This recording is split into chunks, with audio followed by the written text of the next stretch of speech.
Hello and welcome to this week's episode of Analysing Anfield, your tactics and analytics podcast, courtesy of the Above Red channel.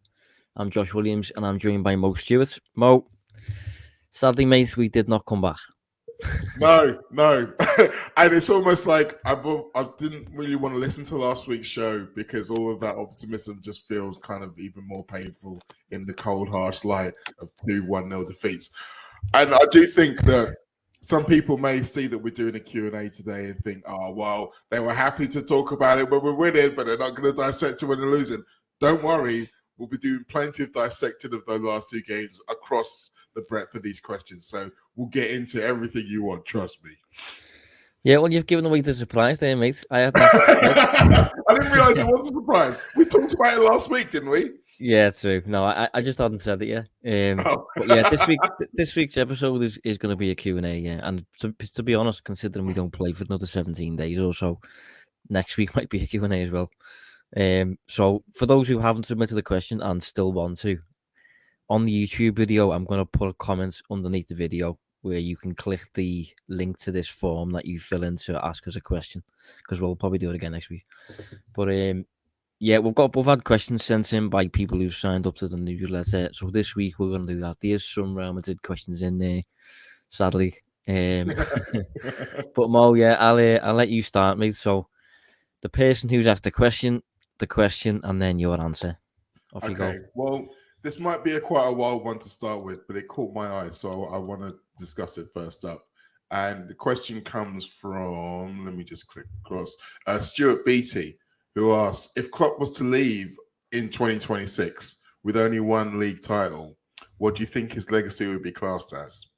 And this is an interesting question for me because I think a lot of people, as we sit here right now, would feel like that would feel an underachievement considering how good the team is. And I get that feeling now that we're in it, but his legacy, as in once we have gone beyond the Jurgen Klopp era, is that he's going to be remembered as one of the greatest managers this club has ever had. When you consider where we were when he arrived and the heights for which he took us to, and when you consider across my lifetime, Liverpool have had teams that have been good for short periods of time and then faded away and burnt out spectacularly. He's been able to put good team onto good team onto good team, season after season after season. Yes, we're now in a period where it's looking like that's coming to an end, but that consistency we showed probably from 2018 through, if you kind of excuse the COVID injury business, up until last year, that's 5 solid seasons of absolute excellence where we weren't only one of the best teams in England, we were one of the best teams in the world. And I do think that the way Klopp has been able to lead us and what he's done has meant that some of that will continue, some of that reputation, some of that standing will continue once he's gone, simply by the nature of the fact that the players that he built will still be there. And so I think his legacy will be a strong one. I would still like us to win more league titles, though, I'm not going to lie. Yeah, well, what I'll add to that is, although it's okay, it's one league title, he's still cleaned up. He's still won everything that there is to win. I think the only competition that he hasn't won, that he's had the opportunity to win at Liverpool, is the Europa League. And that's because we haven't qualified for that for a couple of seasons because we don't really want to. And we lost in the final. yeah, and we got to the final when we were in it, yeah. So, and I think you've got to factor in that although he's accumulated 3 90-plus point Premier League seasons, which is unbelievable and unprecedented for the most part, you have to also throw in there that Klopp's era has just coincided with the Guardiola Manchester City era, which is just so unfortunate, but is very much just kind of one of them. And City don't have a Champions League as well, so we do have to factor in that Klopp he could have won more, and it's frustrating that he hasn't yet. I mean, he still might, but yeah, I can see where the question's coming from there, to be honest. I've got a question from Steve Challen Thomas. And I'm sorry, Steve, I'm going to be honest, mate. I'm going to ignore your initial question because I'm going to touch on the second part of his question to use as a segue, actually, because he's mentioned at the bottom of his question that he's chasing me down in the Analysing Anfield FPL League. And we did start this at the start of the season, and it's my fault. I haven't really provided anywhere near enough updates as to how the league's going on. So I'm going to do that now just to give a few props to the people who are top of the league and stuff. So we have 774 people in the league. And at the minute, top is Odin Sirist. Second is Richard Pierce. Third is... I can't even pronounce that, if I'm honest. His first name... his first name's Bendich, I know that. I'm not even going to pronounce his surname. Apologies for that one. We'll put a top 5 in the comments afterwards on the YouTube video. Yeah, we've also got Elvind Elchi. Apologies if I got that one wrong. And in fifth, we've got Daniel Salisbury, who I think has asked us a few questions on the show. I am 26th overall, which is not bad. I've been kind of there all season, to be honest. I've been around 25th all season, which is a bit frustrating, but I'll take it considering the 774 in the league. Other people who've been on the show, Dan Kennett is 80th at the minute. Dave Hughes, obviously no longer my co-host, is 98th in the league. Christian Walsh is 341st. And Guy Clark is 420th. So apologies, Guy. I've thrown you under the bus there, mate. But that's the little Analysing Anfield update there. But at the end of the season, I'll give like a props to like the top 10 or whatever. But that's how we're looking at the minute. Not bad. Yeah. Do you have FPL out of interest, Mo? Well, full disclosure, as people would have noticed that my name wasn't read out along there. I decided at the beginning of this season that I wanted to have a year off from FPL because 2 reasons. One, I wasn't really enjoying it. To be brutally honest with you, it was kind of changing the way I was looking at football for the worse. Like I was finding myself concentrating. I wasn't watching a game. I was watching 2 or 3 players in a game. And it was starting to annoy me. So I thought, let me just have a year off, do a reset, see how I feel about the game. And also, I have so much time doing other things that it was just something I had to let go of something. Like there literally isn't enough time to do. And as much as I do remember the parts when it was fun, and I do love the idea of being in the league with other people and the banter and all of that stuff, I can't 100% say I've missed it. Really.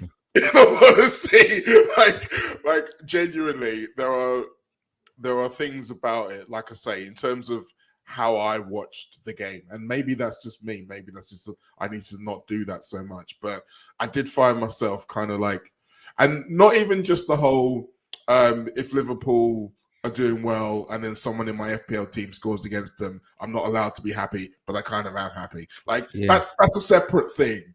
I think it was just coloring the way I was watching football. Maybe it's just because I wasn't very good at it. I don't know. it does do a little bit of that though. Like last night, I had a few Brighton defenders, and I wanted Brighton to keep a clean sheet, even though with their win, Brighton now go level on points with Liverpool, with a game in hand. So it's not really. It does conflict with you a little bit, like. But next season, Mo, hopefully you'll be involved. Yeah, I mean, I feel like I should probably come back in now because I mean that way I'll know for sure either way. But I'm actually going to answer Steve's question because I looked at it and I did actually quite like the idea of it. And obviously you mentioned Brighton there, so it's a nice segue. And his question was, how many points do you think Liverpool will now need to make the top 4? Or what are the key games in deciding our fate? Now, this is obviously a 2-part question, and I do think the 2 parts are very interesting. Now, 538, the site that we've used quite a lot, or I particularly use a lot more increasingly, the predictions site that plays out every different scenario over hundreds of years of professional football and comes up with what they think. They are predicting that Spurs get top 4 with 65 points. Now, I do think that this season is going to be a lower total than in general, but that still feels a little bit low to me. Like, if you're looking back on past seasons, more often than not, you're having to crack 70 points just to get into the top four. I mean, I think the first time we qualified on the clock, I think we had to get 75 points. So that's a lot. I think 69.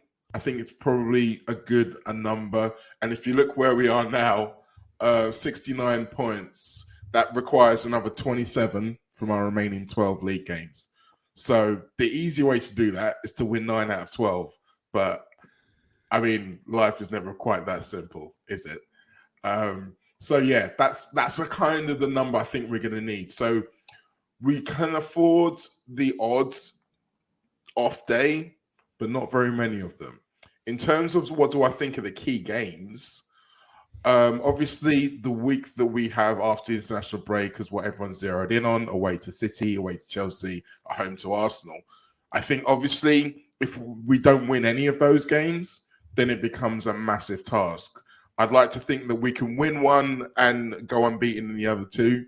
It gives us a big chance. But to be honest, I think the biggest game is still Spurs at home, because they are going to be in it for the long haul. Like, they might have ups and downs like we do, but I do think come the last game of the season, they're going to be there or thereabouts. So if we can put ourselves 6 points between us and them, because obviously we beat them earlier in the season, then I think that'll go a long way to getting it done.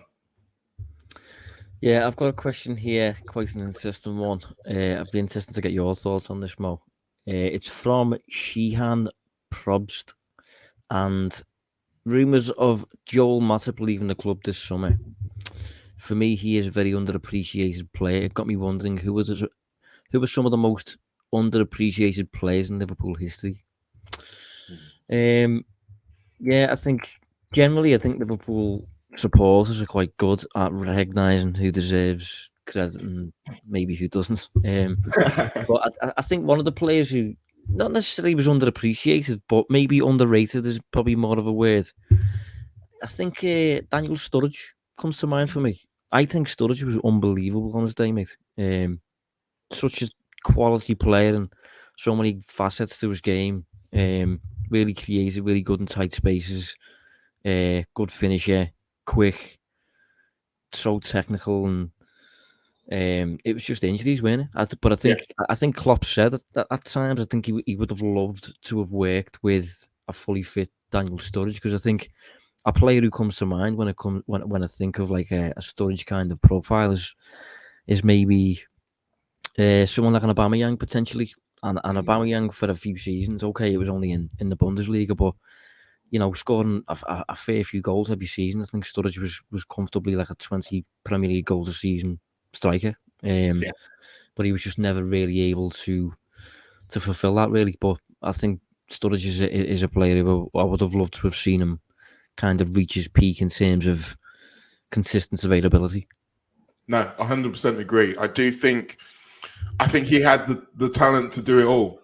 I think also not only the injuries, but the timings of the injuries were so bad, because I think if you remember the season after Suarez left, that was the season when we were going to give him the keys to the attack. Yeah. He was going to be the guy and he was going to lead us for the foreseeable. And I felt like we probably should have done better in terms of replacing Suarez.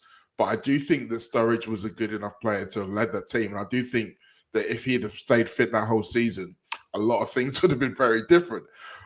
I just think that at that time, that perception did so much to cloud what people think of him. So now he's always seen as kind of like, it's always Suarez and Sturridge, when it could very much have been Suarez and Sturridge. They are, I believe, talent-wise, equal. I think in terms of if you want someone to be able to score as many goals, as many different kinds of goals, I think Daniel Sturridge could have done it just as well as Suarez. I do think if we'd have had any more years of them together, I mean, it would have been a big problem for everybody. Yeah. In terms of who else I think is underrated / underappreciated, I think our modern team, to be honest, I think most of them do get quite a lot of love, because generally we do love them all, and I think that's fair enough. going back a few years, I think someone like, okay, going back a long way, which is probably over the heads of most people, to the 90s teams, I do think, for example, Steve McManaman, I think he gets a lot of shit now, but guys, go back and watch him when he was a player. He was unbelievable. I think that's a good show, yeah. Also in that team, two guys who don't get a lot of shouts. Rob Jones, another guy whose career was changed irreparably by injuries. And Michael Thomas, right? Not a lot of people talk about Michael Thomas because of his story is very much the whole he scored the winner for Arsenal and then he has his goal in the cup final. But that team that Roy Evans built that was so flashy at the top of the pitch, it needed him and John Barnes in the middle to lock it down. And I do think that the job, he was very much like a prototype genie in as much as you don't notice him, but you only notice him when he's not there. He knits everything together. So he's someone who I would say from that era. I also think Lucas Leiva is still underrated. Still underrated.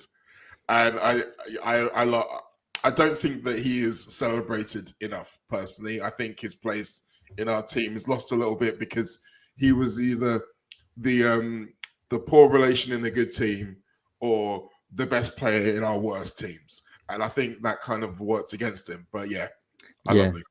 I would also throw in, I'm not sure if you could say he's underrated nowadays because I think everyone does appreciate now what he does. But I just think overall, Firmino is an obvious one. I think he's just been so special but doesn't get the headlines because of the players around him and what they're doing. So Firmino is one you can throw in there. And one curveball that I will add finally is Peter Crouch.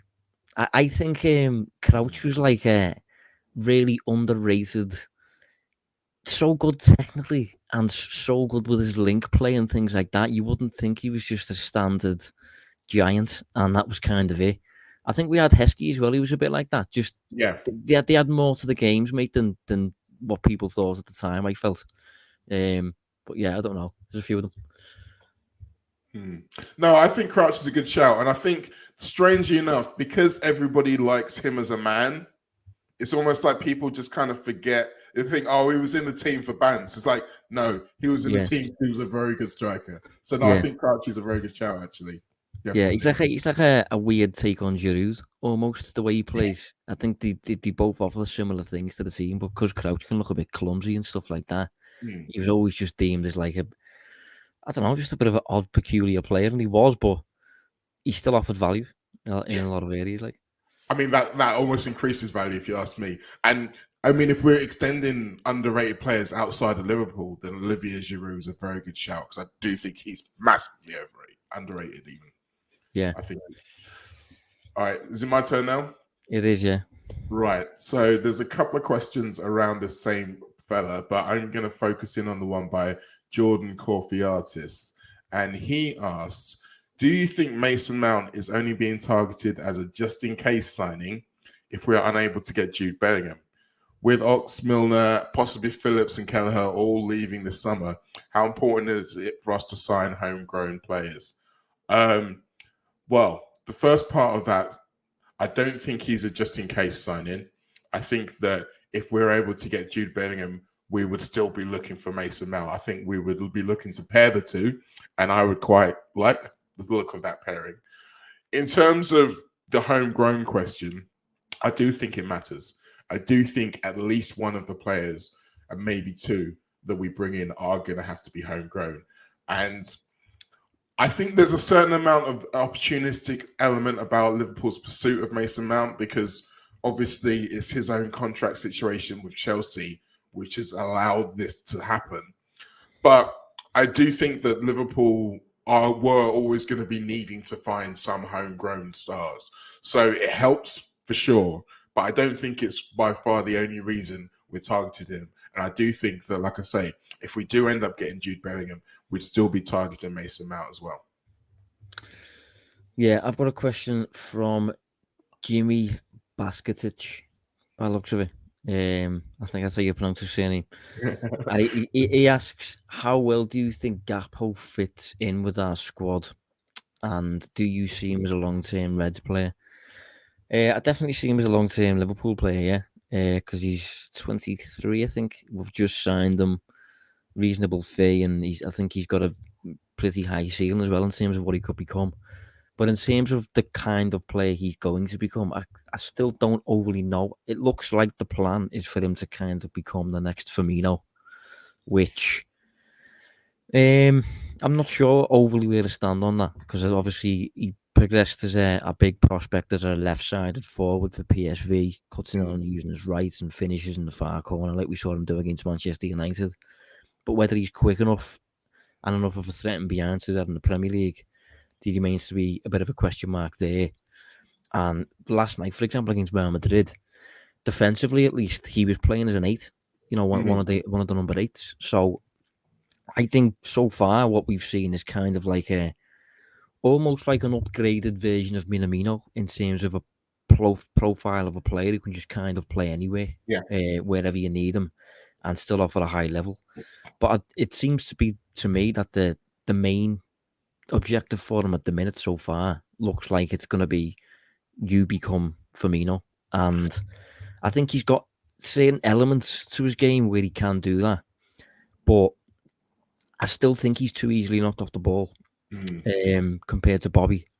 I don't think he's as much of a connector as Firmino was, but he's got time to get there with that, and he offers things Firmino didn't, like really solid ball striker, and he can play out wide, like we touched on after the Man United game, and he can even potentially play as an 8 here, as we've seen. So such a versatile player, but it's difficult to outline his path at the minute, I think, or predict his path, because Klopp seems to be just almost playing with him like clay in his hands, almost to see what he can.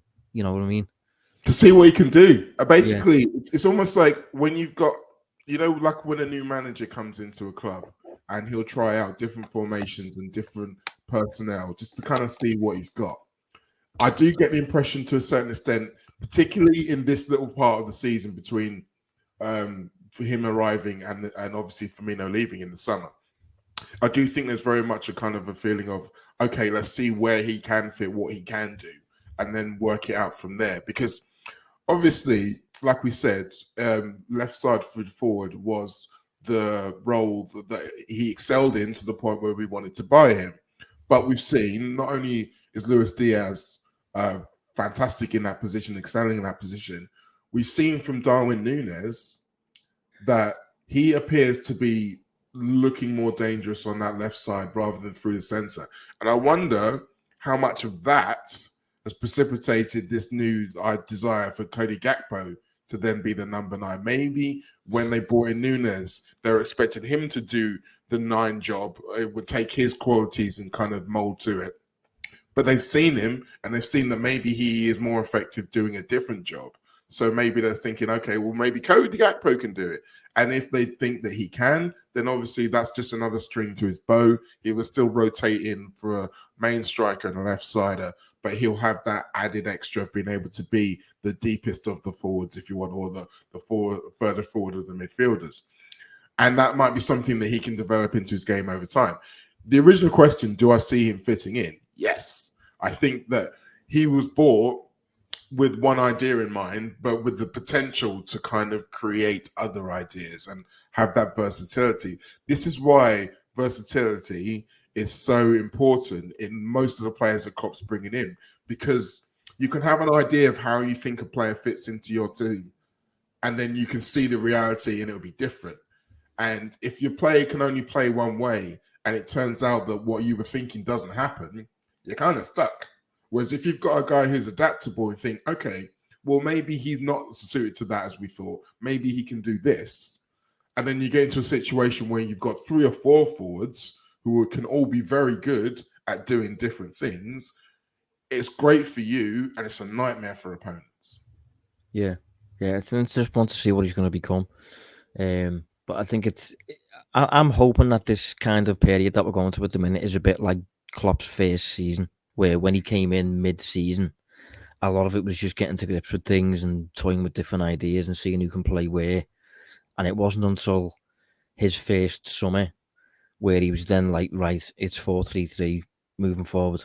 And because before that, in that kind of weird half season, it was very 4-2-3-1, I think, and it was different formations and stuff like that. Whereas when he got to the end of that season, he kind of reassessed. It was 4-3-3 for the next 6 years.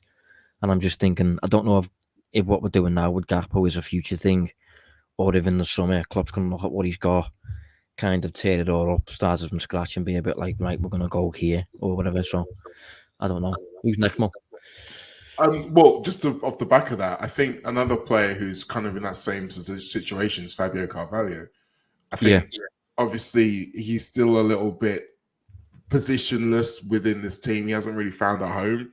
And the way that the team is reshaped over the summer, the new revolution in midfield, we're going to see who's in where. That will probably lead to more questions about how we're going to play. And then from there, we can find a position for him all, personally. That's what I think. Yeah. Right. Okay, so this question comes in from Josh A. No relation, I'm hoping. I'm not a Only in burner. disguise. Yeah. Why does the club seem to be focusing more on Premier League / Champions League proven players these days rather than taking advantage of cut-right moves that clubs like Brighton seem to do? With Ian Graham formulation that are best transfers. Okay, so this is where the here we go. Best transfers work 50% of the time. Isn't it better to spend small amounts of money on shrewd transfers than risk spending so much on big transfers that, while look like sure things, could fail miserably? Now, this is a very interesting question because it kind of cuts to the idea of what is value. Where do you find value in the current transfer market? And I personally think it's harder than ever to find value in the transfer market because you look at players like Brighton or clubs like Brighton who are able to dip into South American markets and bring players in without necessarily doing that transition from Europe first of all. And the reason why they can take more risks on players is because, as it stands, they have a lower ceiling of what's expected. So a player missing out, if you're spending low amounts on money on players, then you can afford for them to not be quite as good. I still think that Liverpool are in a situation where squad places are at a premium. So you do want to have a certain amount of surety that a player coming in is going to be able to give you what you want. But the tricky other thing about that is that Brighton being successful in this model kind of makes it harder for everybody else because everybody wants to be the next player. Everyone wants to get in on their life. And so you'll find clubs who've got players who are even showing a little inkling of talent. Suddenly they're being flooded with scouts and suddenly they're getting 25 to 30 million price tag slapped on their head. The example I was given the other day of a fellow called Carlos Baleba, who's got a lot of people talking about him. He's played at Lille this season, central midfielder, and he looks very good. I mean, you can look at his comp on YouTube and you'll be very impressed. And he's got a price tag of £30 million after playing 14 first team games. 14 first team games. So the idea of going to South America and trying to find someone like that becomes a lot more exciting, a lot more entertaining. But the flip side to that is work permit rules make it actually harder to find someone. Because if you are going to find someone, they need to be at a certain level. Chelsea have just found that with Andre Santos. So it's not necessarily as easy as that.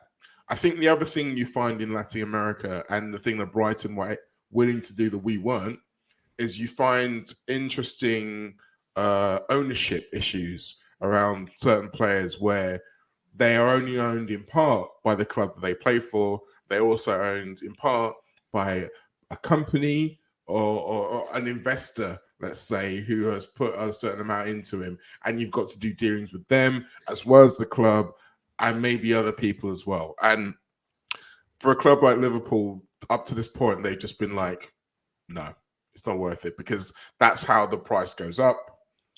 But it'll be interesting to see if any clubs do start, other than Brighton, do start going into the Latin American market because there probably still are going to be bargains to be had. Yeah, I also think every club is in a different position with different goals, and if you think of where Liverpool are, Liverpool's status in the food chain and things like that, the expectation on Liverpool's shoulders is to win.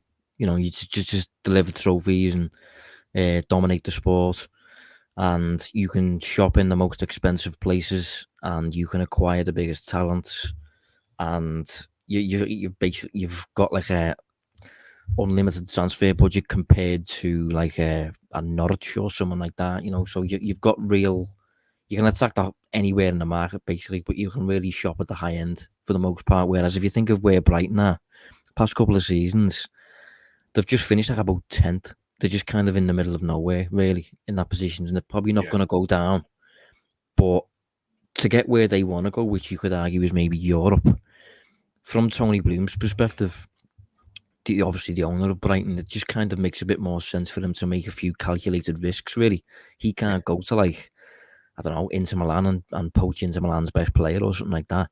So it makes sense for him to take a few calculated risks, gambles on these players who are from kind of untouched markets in the hope that they will come, make a big difference, and either be sold for a profit or make a big difference on the pitch or whatever, like Alexis McAllister, Moises Caicedo, and players like that. So every club's coming at it from a different angle, and although you want some of them Brighton players, the bottom line is Liverpool need to deliver at the pinnacle of the sport. Yes. So you can't take too many chances on those players.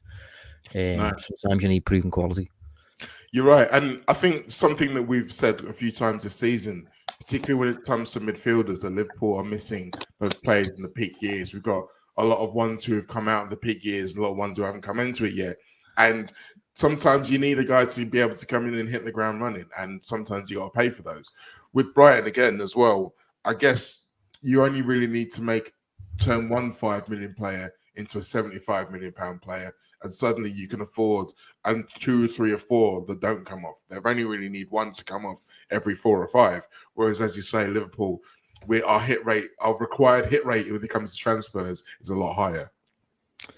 Yeah, so I've got a question from Ant Mach, and this is another one for you to chip in with, Mo. He says, what is your most sincerely held yet controversial football opinion?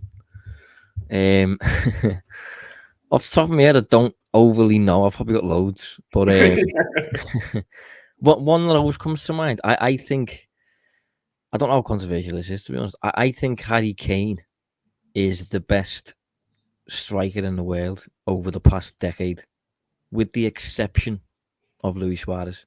If you remove Luis Suarez from the agenda or whatever, I don't think there's been a better striker than Harry Kane. I think he's absolutely world class, and people will obviously touch on the fact that he's never won anything, which I think is incredible for that to be the case. I think that's so unfortunate for him.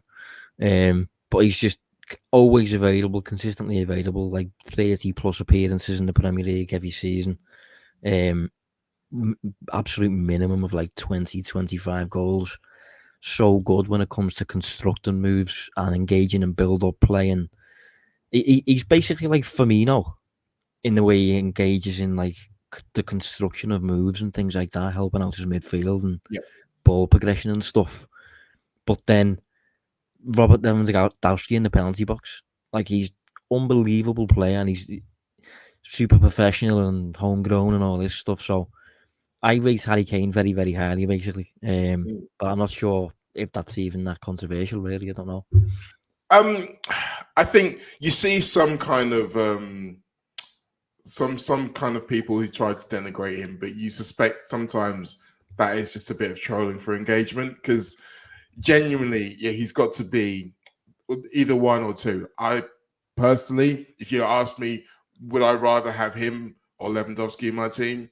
I'd probably still take Lewandowski, but I do think that you're right when you say that he, in terms of the build-up play and stuff like that, he does have attributes Lewandowski doesn't have. Out of interest, though, what is it that Lewandowski has that Kane doesn't? Because I don't think there's anything. Okay, that's an interesting point. Because we would think Lewandowski is like an amazing finisher, for example. He is. But like, if you use expected goals, which is has it's not perfect, I don't like that. But if you use expected goals over the past 6 Bundesliga seasons, including this season, which he's in La Liga, he's overperformed XG by about 5.1 goals, which suggests that he's not massively clinical. And Kane, for example, over the same period, has scored 17.3 goals more than expected. So even when it comes to finishing, Kane's a better finisher than Lewandowski, Well, I think. Scoring more than expected doesn't always just mean that they're a better finisher, though, does it? I mean, scoring more than expected, more than someone else, if you mean, like, because there are other reasons why that expected goals tally could be lower. But in terms of what he does that Kane doesn't, I think it's interesting you say about his appearance record, because I do remember Kane kind of getting the same injury every year that kind of leaves him out for a period. And I do think consistency of appearance is something that I do think Lewandowski has over him. But it's close. It's very close. Like, I'm just thinking his personal preference for me. I think I would rather have Lewandowski. I think in terms of different ways of playing, I think he fits all of them. And that's not to say that Kane doesn't. I just think that I'd prefer to have him in some of the others. Okay, what was your controversial opinion? This is where it gets really interesting, because I have a feeling that literally this is really going to be one that might get me kicked off the show.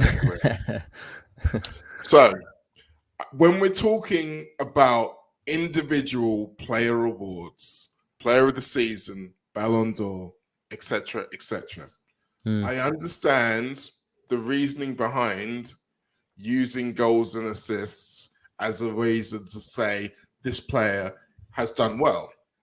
But using goals and assists as the only reason why one player deserves an individual award above another player drives me insane. For the simple reason that not all goals and assists are the same. Like, they aren't. You can have someone who dribbles through 5 people, goes from one end of the pitch to the other, then plays a 5-yard square ball, and he gets an assist. Or you can get someone who passes it to someone on the 6-yard line. They then do all of that and score.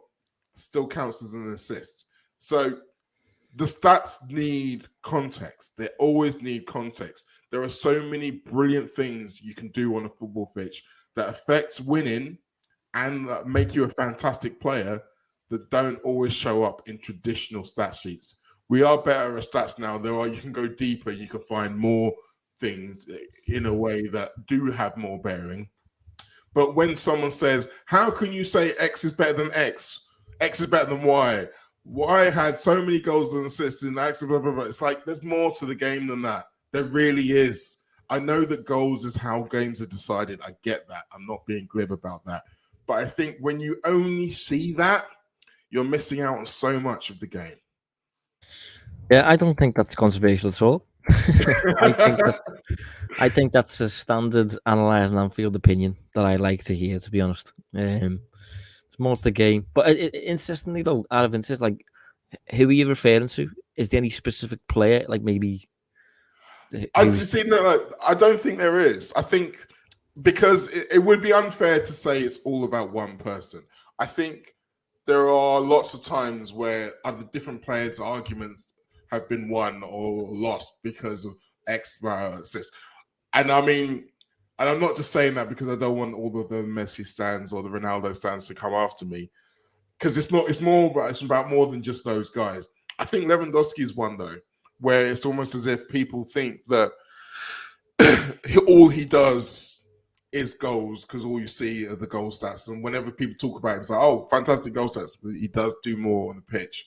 For example, or another example, one that I've already had a lot of interesting opinions about, Erling Haaland's 5 goals the other day.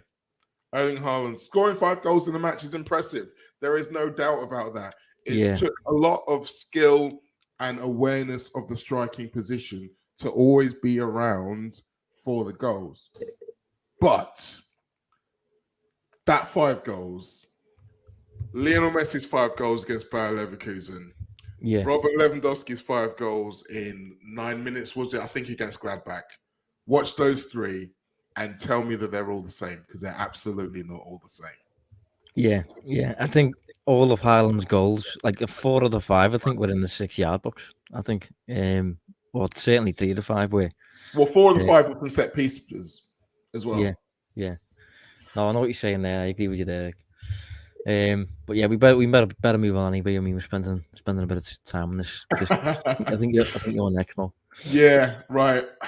This is a question that I've kind of been semi-avoiding, but I feel like we probably need to cover it. It's a question that's come in from Silor, but it's also been the topic of conversation all across social media. Trent Alexander-Arnold. Trent's erratic form is well documented this season. He's been targeted by teams even during our successful times. In my opinion, he's even more vulnerable now as he looks heavier and a more bulked up player, which I think makes him slower and less mobile. Remember the famous goal away at Leicester in the title season where he bombed down the wing? I don't see him scoring that goal now. Are there any stats on speed and distance for Trent from the title season to this one to compare? Now, I don't have the stats to hand. Maybe that's something that we can look up over the course of the show. But the point about him being bigger, I do think it's interesting, because I don't think it's something that a lot of people have touched on. He has noticeably got bigger, bulkier over the last, I would say, 2 seasons. And when it comes to the nature of the jobs that he does, I'm not 100% sure it's necessary. If you think about the ability as a right back to change direction, to be live, to not only to be quick, but to be malleable on the pitch and to have to change direction quickly, I do think that his current physique makes those things harder. I don't know whether or not it's the key to changing around everything, but I do think it's something that makes his job harder. In the general main, like taking on board what Carragher was saying on CBS, which I think has been the catalyst for a lot of the chat around Trent. Basically, for you, if you haven't seen it, Carragher says that when Liverpool are the best team, you can have a Trent. When Liverpool are a little bit lower than the best team and you're having to do more defending, you can't really have Trent. And I don't think that's true. I think you can have Trent. I think what it means is that the guys in front of him have a different job to do, and you can't tell me that the difference between the way that the guys in front of him are playing now and that title season hasn't affected his play. It has massively affected his play. I think the irony of the whole Trent conversation is that when he struggles defensively, I kind of have more sympathy for him than when he's struggling offensively. And I think last night against Real Madrid, his offensive struggles were more problem than his defensive. Like, yes, Vinicius gave him the business a couple of times. Vinicius gives everyone the business, like literally everybody. And there were a few times where he did it really well. I think he will have come out of this game feeling like he didn't get got by Vinicius. There were a couple of times early on where it looked like he was going to try and embarrass him, and he didn't. So I feel like he can come out with that okay. There are other elements of the defensive issues with him in terms of the attitude, in terms of the times when it looks like he's given up on the pitch. And that's something that only he can reckon with, because I think that we do struggle sometimes with analyzing players and how they're feeling based on what we see of them. And I don't think that we're getting enough of that information to make those assessments. But by the same token, there has to be a point when someone in that dressing room takes him aside and said, look, this is bad. Like, these bits can't continue. However else you do of everything else, you can't be physically seen to be giving up or not putting it all in. And I think even if that little bit changes, just that little bit changes, where people are less likely to say, oh, look at him, he's not trying. If people can't level that against him, I think all the other noise calms down. Yeah, I don't really know what it is, but Trent, really. I don't overly think it's a physical thing to do with bulking up and stuff. And I think his physical numbers will probably be similar to previous years. We can't get them anyway because they're private numbers. Basically, they're not available in the public space unless you want Bundesliga numbers. For some reason, they allow theirs to be out there. But Trent seems more. It's more of a mental thing, I think, with Trent, rather than being unable to do anything physically. Or I like that Leicester goal. I know what you're saying, but I think I can still see him scoring that goal. It's more like a mental thing with him. He looks. Sometimes I think he has played this season like he just doesn't want to defend. Like he just almost feels like he's a little bit above that, or he's past those days, or he's had enough of doing that, and he just wants to play with the ball. Or I don't know. I don't know what it is. I mean, it can stem from the fact he's like 24 and he's completed the game, essentially. And once you complete Football Manager, you start buying stupid players, don't you? You start just kind of like. So it's a little bit like I that. wonder what this guy can do up front. Yeah, exactly, yeah. So I don't know what it is. I don't want to go too heavy on him because he's had such a brilliant career and he's an academy graduate and local lad and all that stuff. But it does seem to be a bit, I don't know, lacking a bit of a spark or something, lacking like a bit of a rocket up his backside or something like that. And sometimes you can get that from competition, which I think Carragher touched on, signing another right back. Sometimes you can get that from signing a teammate who we will want to impress, such as a certain Jude Bellingham. But I don't know. I've got a question anyway from Tahir Iqbal. If I can find it. He asks questions fairly regularly, actually. Yeah, I've got it here. So he says, let's assume Jurgen was not able to take the team forward in the way he wants and he leaves like next year or whatever. Which candidates, excluding Pep Linders, do you think best aligned to the FSG strategy? So Klopp replacements, essentially. I mean, it's difficult, isn't it? I think there's a lot of candidates out there that are generally good. And I've said before, what is a good manager? And I think for me, a good manager is a coach who is able to take a group of players and basically get them to deliver more than you'd expect in terms of points, performances, goals conceded. Get a group of players to become more than the sum of their parts. So you want a coach who has got evidence of that behind them. Basically, a coach who's able to squeeze more out of a group of players than should be realistically possible. And I don't mean short-term bounces. I mean over a decent period of time. So I think Roberto De Zerbi is a really top coach. I think I've been seriously impressed with him since he's gone to Brighton. I even love the way he speaks. I think he's got real authority about him. Love the way he handled the Moises Caicedo transfer situation. His style of football is very, very pleasing on the eye, and they absolutely tore Liverpool's shreds not long ago. The 3-0 away from home, I think it was. So I've been impressed with him. Luis Enrique is a coach I've always liked. Mauricio Pochettino has got evidence behind him of getting the team to overperform when he was at Spurs in particular. Another name that I've seen who I've actually seen a lot of people kind of turn a nose up at, but I think it's a little bit almost ignorant because of where he is and what his name is. But Ange Postecoglou, I think, is a player who should be kind of like in the frame-ish. I think he is very Klopp. He's kind of the Klopp of Scotland at the minute.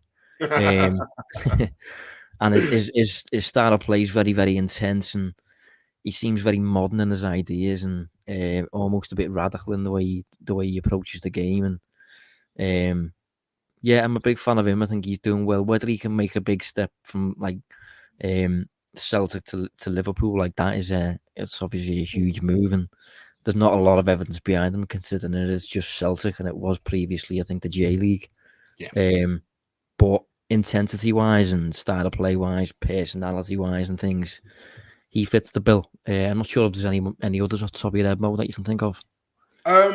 Well, I would say that De Zerbi and Luis Enrique are the two that I would have said as well. Yeah.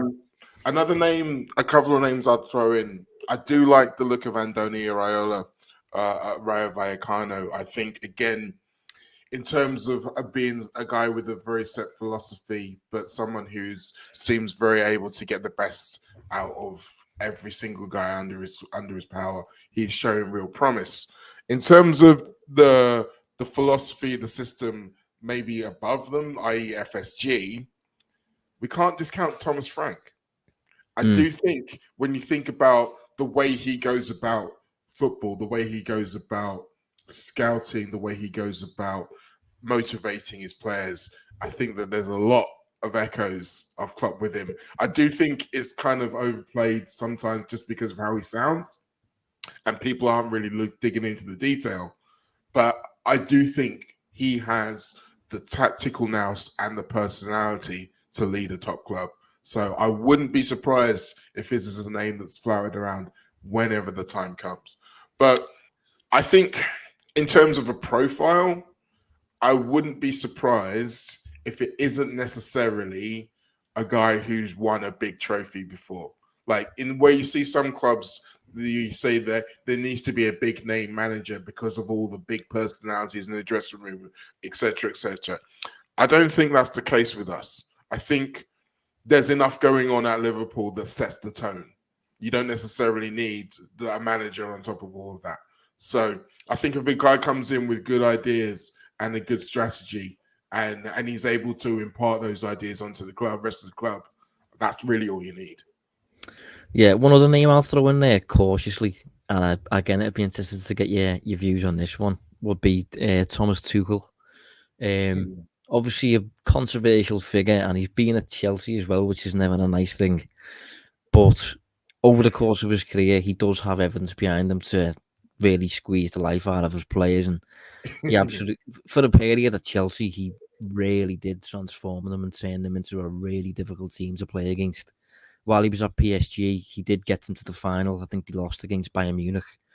But I don't really think any other coaches got as close to getting PSG their big famous Champions League. No. And when he was at Dortmund after Klopp, funnily enough, he has succeeded Klopp, hasn't he, actually, in the past? But when he did succeed Klopp at Dortmund, for a period, again, he did really, really well. And they were playing some really good stuff. And I love the way he talked, love the way he speaks about the game and stuff. So I'm a big fan of Thomas Tuchel. But I'm also aware that it can go sour very quickly, I think, with him. And you just don't really want that circus, do you? But he's a top coach, though. He is a top coach. I think you were right to say that he's the best manager PSG have had, I think, in the last 10 years. I think you could arguably say that he was one of the best managers Chelsea have had in that same period as well. Yeah. I think he's tactically superb as well. Yes, but the chemistry has to be right and has to remain right. It's interesting you mentioned Dortmund. He actually replaced Klopp at Mainz as well. Yeah. Like, it would literally be the third time he's done it, which I think personally is probably enough to kind of rule it out. I think that as much as they're obviously friends and stuff, I do think it would be probably a bit too weird for him to step right back into his shoes again. I also think that by the time it comes around, he probably will already have another job, because I do think he's rightly one of the most in-demand managers around. Another interesting name to throw in, because we don't know what time this is going to be and when we'll be, Julian Nagelsmann, currently manager of Bayern Munich. Someone else who's very much got a good philosophy and a good tactical framework. And he's very much someone who believes that they can do the chop job. So if you did want a personality manager, I think he might well be the guy. Yeah, I think it would just have to be a profile of coach who is like attack-minded, attacking football, and has got some form of possession game, but is going to be proactive and pressing and things like that. But ideally, considering it's Liverpool, like Klopp did, also have like more than 10 years of evidence behind him to suggest that he's a proper talent, and he's got the proof behind him. Because as I said earlier, when it comes to transfer targets and Brighton and stuff, Liverpool just aren't really in a position where they have to take a chance on this kind of figure. They can just kind of approach the best candidate for the role. It happened to be Klopp a few years ago, but Liverpool need to get someone who is basically proven. Another name maybe is Luciano Spalletti at Napoli. Obviously, I think they're 17, 18 points in front in Serie A at the moment, and I think his teams generally play very good football. I don't know if he speaks English, but I don't know. There's a fair few coaches out there who are doing really well and who I'm sure Liverpool are keeping an eye on. Yeah. I mean, Spalletti is quite combustible. I think he's another guy who's there for a good time, not a long time. But I mean, you never know. It might be that good a time that he ends up staying around. Who knows?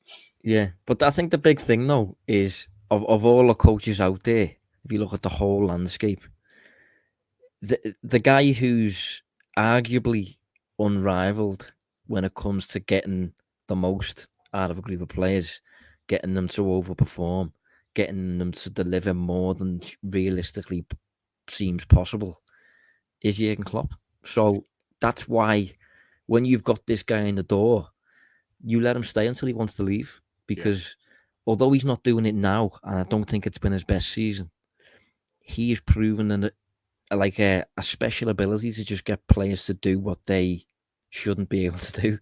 And he's just really good at it. It's like a sponge. You're just squeezing the life out the sponge and just getting as much as possible from it. And if you think of how many players at Liverpool he's done that with, I can only really think of like one or two where you can look at and think they didn't really fulfill the potential. I think Ox is probably one. Maybe Naby. But other than that, everyone's prospered under Klopp. So, yeah, it's an interesting topic thinking about these successes and stuff like that. But the bottom line is we do want the guy in charge now to stay. We want him to get it right. Very much so. And I do think as well, in terms of some of the things that we sometimes get at him for, such as substitutions, then obviously the people the freshening up kind of happen in the coaching staff around him, different voices and those kind of things.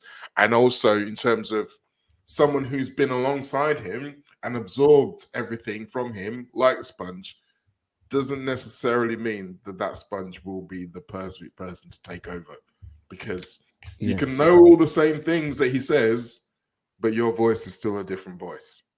Yeah. And it doesn't necessarily mean that people respond to the same words in the same way. Yeah, well, we've done about 56 minutes there.